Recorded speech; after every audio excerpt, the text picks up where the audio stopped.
जय जगन्नाथ आपण मानक समस्त को मिलीमिश्र देसी किचन यूट्यूब चैनल को स्वागत।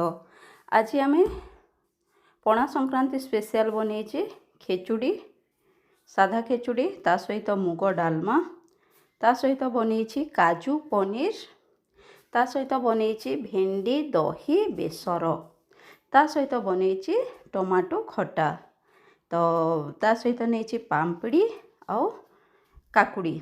तो आपण घरे आज पणा संक्रांति स्पेशल कौन कौन होता निश्चित भाव में कमेंट जनइबे। आपण मानक जदि आम चैनल वीडियो भल लगु थाए ताहले निश्चित भाव में गोटे लाइक शेयर एंड सब्सक्राइब करदेबे।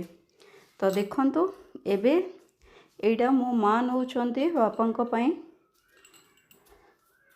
तो खाइबा एबे तांको ने टेस्ट करेले सब केमती हेछि बोली देखंतु से एबे खाउचंती। आउ खेचुड़ीटा जेहेतु सादा बनी थिला से कहले खेचुड़ी ऊपर टिके चीनी दे दवा पाई तो आमे चीनी टिके दे देथिलु।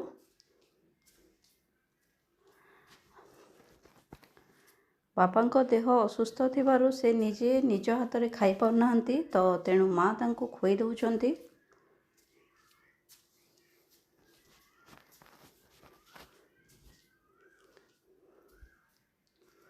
आउ आपण मैंने जदि काजू पनीर रेसिपी देखा चाहूँगी, भेंडी दही बेसर रेसिपी देखा चाहूँगी, निश्चित भाव में मो चैनल को विजिट करके देखिपारे।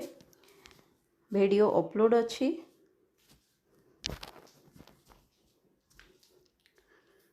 तो मुझे पचारि सबुतक माने टेस्ट केमती है तो से रिप्लाई रे कही बहुत बढ़िया है।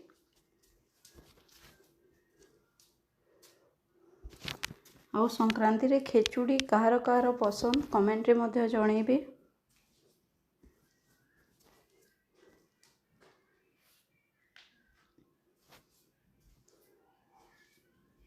देखंतु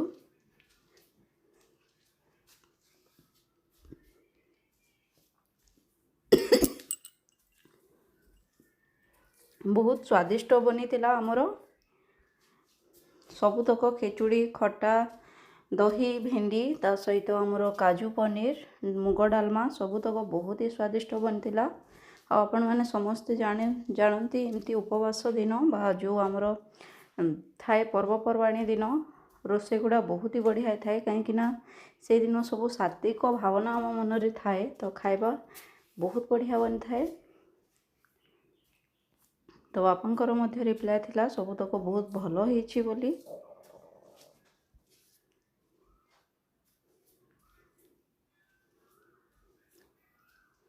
जहा हो भगवान को कृपारू आज पणा संक्रांति टी भल भाव रे कटिला। हाँ काना खाइब कह कह ठंडा पीब ठंडा आन देले। हाँ हाँ